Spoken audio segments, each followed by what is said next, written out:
اعوذ باللہ من الشیطان الرجیم بسم اللہ الرحمن الرحیم الحمد للہ رب العالمین والصلاة والسلام علی سیدنا و مولانا ابی القاسم محمد اللہم صلی علی محمد و آل محمد و آلہ الطیبین الطاہرین المعصومین المظلومین المنتجبین الاخیار ولعنۃ اللہ علی اعدائہم الاشرار اما بعد فقال اللہ تبارک و تعالی فی کتابہ المبین بسم اللہ الرحمن الرحیم انا اعطیناک الکوثر فصل لربک وانحر ان شانئک هو الابتر۔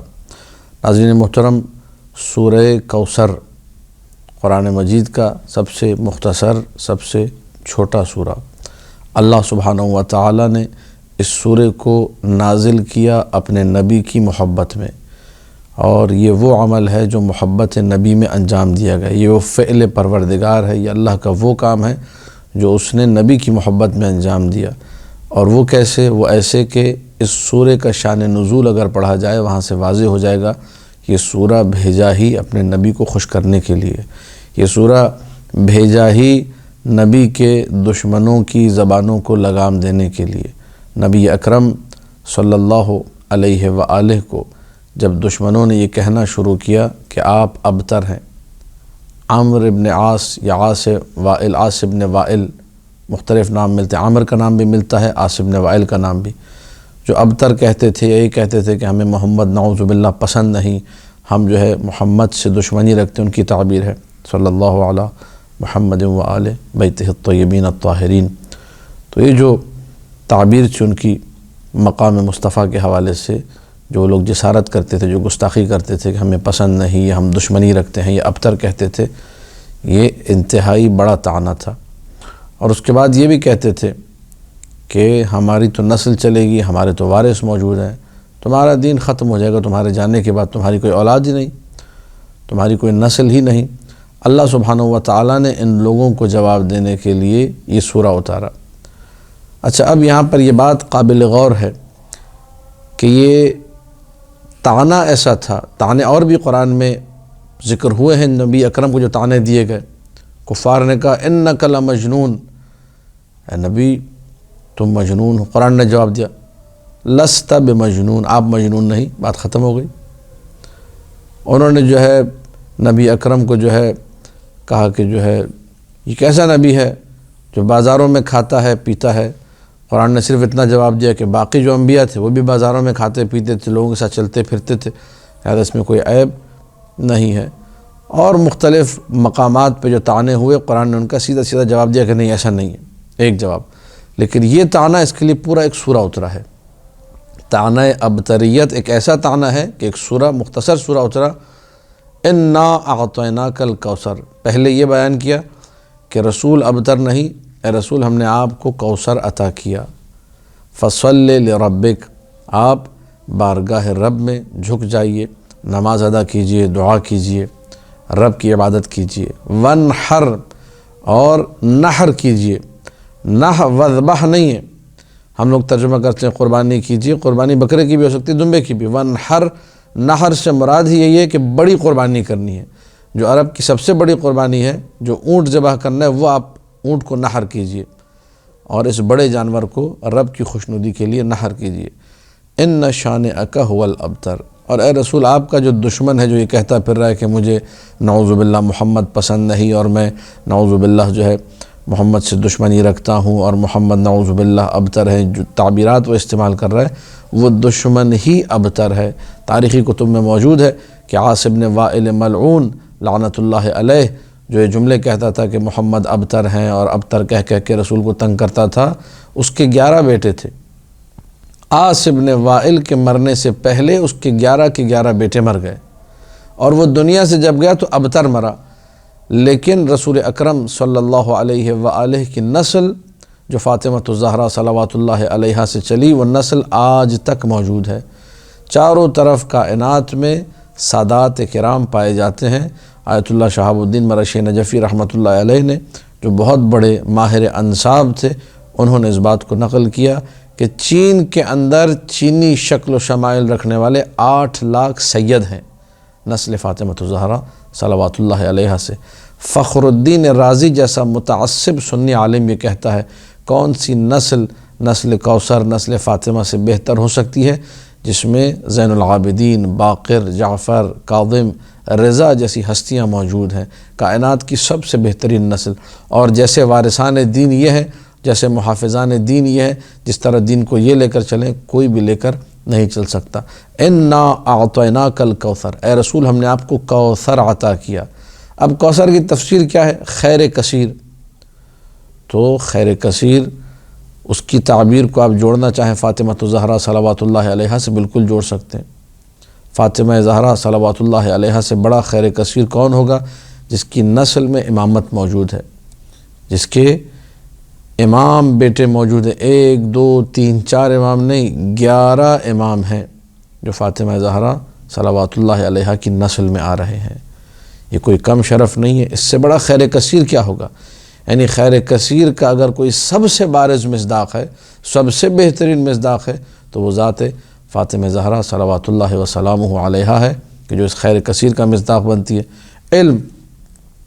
علم کس کے پاس فاطمہ الزہرا صلوات اللہ وسلامہ علیہا سے زیادہ ہوگا؟ کوثر کی ایک تفسیر علم، جو علی ابن ابی طالب سلام اللہ علیہ سے یہ کہیں کہ یا علی میں ما کان جو گزرا ہے وہ بھی جانتی ہوں، ما یکون جو آنے والا ہونے والا ہے وہ بھی جانتی ہوں، اور وما لم یکن جو نہیں ہوگا مجھے وہ بھی پتہ ہے۔ اگر علم بھی کوثر کی تفسیر کی جائے تو اس اعتبار سے بھی بہترین مصداق فاطمہ الزہرا صلوات اللہ وسلامہ علیہا۔ ایک جو ہے کوثر کا مصداق نبوت بیان کیا گیا۔ اگر کوثر یعنی نبوت، بعض مفسرین نے لکھا کہ انا اعطیناک الکوثر، کوثر یعنی میں آپ کو نبوت عطا کی، تو نبوت اگر مصداق کوثر ہے تو یہاں پر بھی بضعۃ الرسالہ کون ہے، رسالت کا ٹکڑا کون ہے، اور رسالت اور نبوت کس کے احترام میں کھڑی ہوتی ہے؟ فاطمہ الزہرا صلوات اللہ علیہا۔ والکتاب وبشرف الدارین وبالذریۃ الطیبہ، یہ اور بہت سارے مصادیق۔ کوثر جو ہے کتاب کو کہا گیا، ہم نے آپ کو کتاب دی، قرآن جو ہے وہ کوثر ہے۔ ہم نے آپ کو دنیا اور آخرت کی عزت عطا کی، شرف عطا کی، یہ کوثر ہے۔ ہم نے آپ کو ذریہ طیبہ عطا کی، بہترین نسل عطا کی، یہ کوثر ہے۔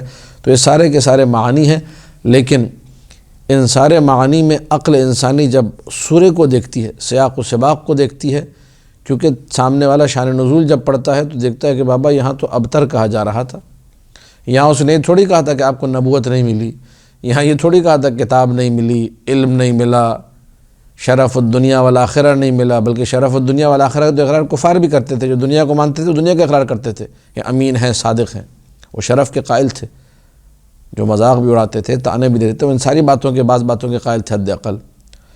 لہٰذا سیاق و سباق سے اور شان نزول سے سمجھ میں آتا ہے کہ دشمن کا اصرار فقط اسی ایک بات پر تھا کہ رسول کی نسل نہیں، اور نسل جو نبی اکرم کی چلی ہے اور بڑھی ہے وہ فاطمہ الزہرا صلوات اللہ وسلامہ علیہا ہی سے چلی ہے۔ لہذا یہ بہترین قرینہ ہے کہ کوثر سے مراد فاطمہ الزہرا سلام اللہ علیہا ہیں۔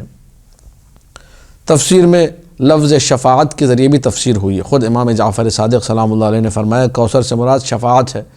بی بی کی شفاعت کا کیا کہنا کہ اس قدر بی بی کی شفاعت ہوگی کہ ہر وہ مقام جو قیامت کا مہلک ترین مقام ہے، خطرناک ترین جو مواقف ہیں، جہاں پہ بڑے بڑوں کا پتا پانی ہو جائے گا، وہاں بی بی شفاعت کریں گی، وہاں بی بی کی شفاعت جو ہے جاری ہوگی۔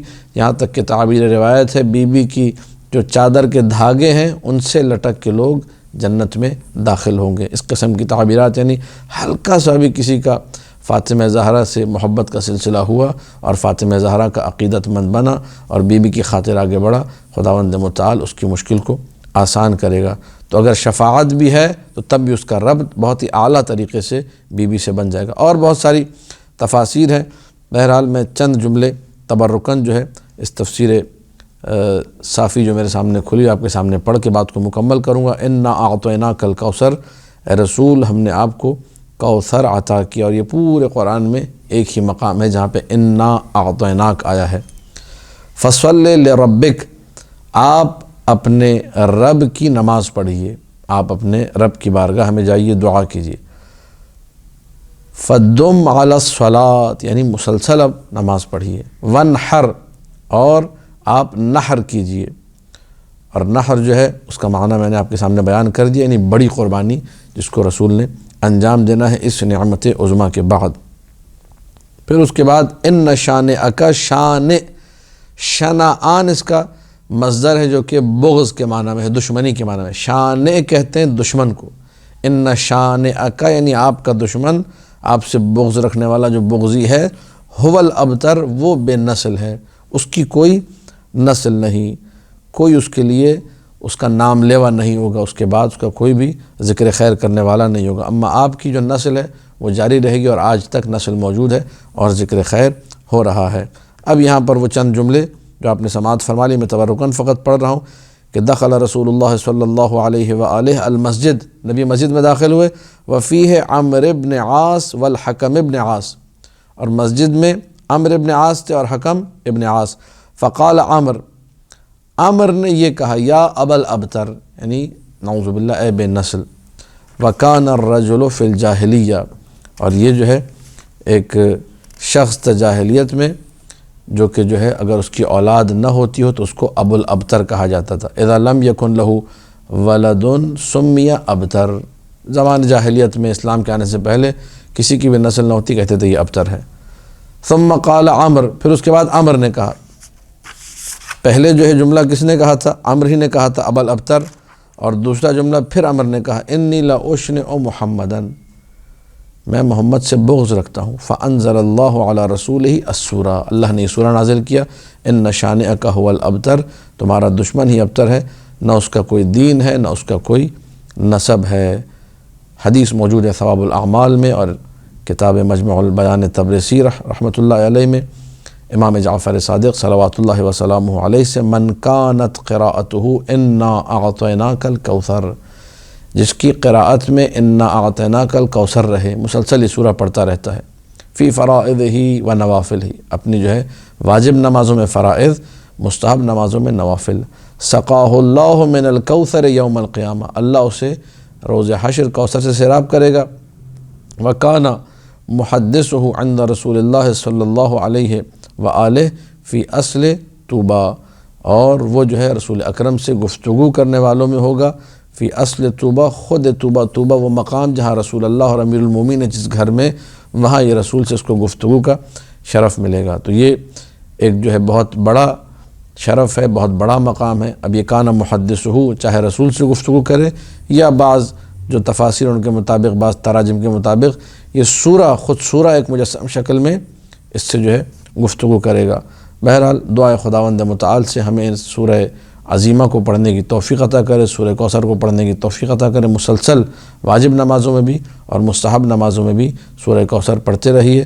خداوند متعال ہم سب کی توفیقات میں اضافہ کرے، ہمیں محمد و آل محمد کے محبین میں سے قرار دے اور ان کے دشمنوں پر لعنت بھیجنے والوں میں سے قرار دے۔ والسلام علیکم ورحمۃ اللہ وبرکاتہ۔